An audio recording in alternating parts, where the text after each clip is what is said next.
Okay, so the left-hand one is kind of your before. You can see the feet have been preset before the golf club's even gone down next to the golf ball, which means you're probably guessing that distance from the ball. Now, with all respect to you, you're not going to be miles out. But if you're an inch or 2 inches out, which you could well be, probably an inch and a half at most maybe, but it's still going to be enough to catch different parts of the club and be forcing you then to make adjustments in or do whatever it may be. Now, when you're on the range and enough golf balls over and over and over and over again, you'll hit a few funky shots and go, oh, they're very good, and then you'll make adjustments to that. The problem is the adjustment you're bringing in is very often a secondary fault. Like I say, 2 wrongs can make a right. Sometimes 3 wrongs can make a right in golf. But going forward from consistency, then if you add another element to that shot, uphill lie, side hill lie, into wind, downhill shot, out of the rough, all these things, suddenly now those 3 faults, are they going to work as well when you haven't got a perfect lie, which we rarely have.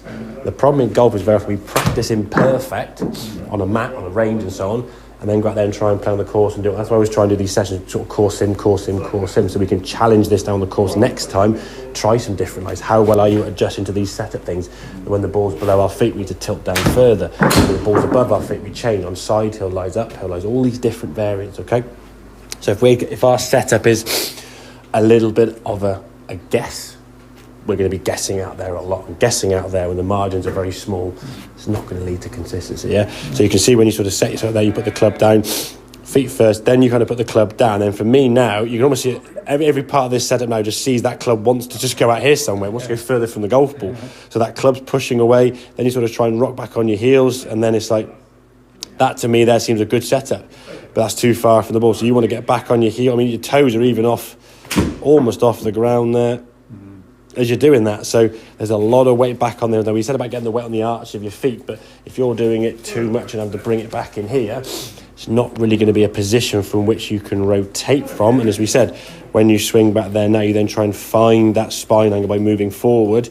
And then as you start coming back now into that ideal spine position that you haven't set for, the club now, as we can see, outside the golf ball. There's only one real part of the club you're going to make contact, that's going to be the heel. With hybrid, it's going to be a hoik left from that path. With the irons, we could shank it. So what you end up forcing yourself to do now is your arms have got to pull into the body here quickly and swipe across the ball like hard left, yeah?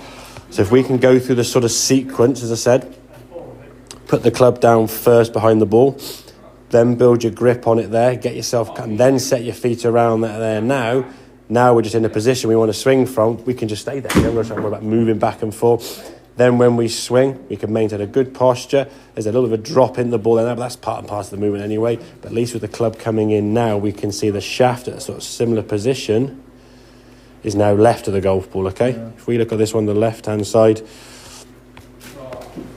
that shaft to that shaft, at least one's coming in from an angle that's going to be likely to make more solid contact with the golf ball in the middle of the club face, as opposed to this one way out here, could go anywhere.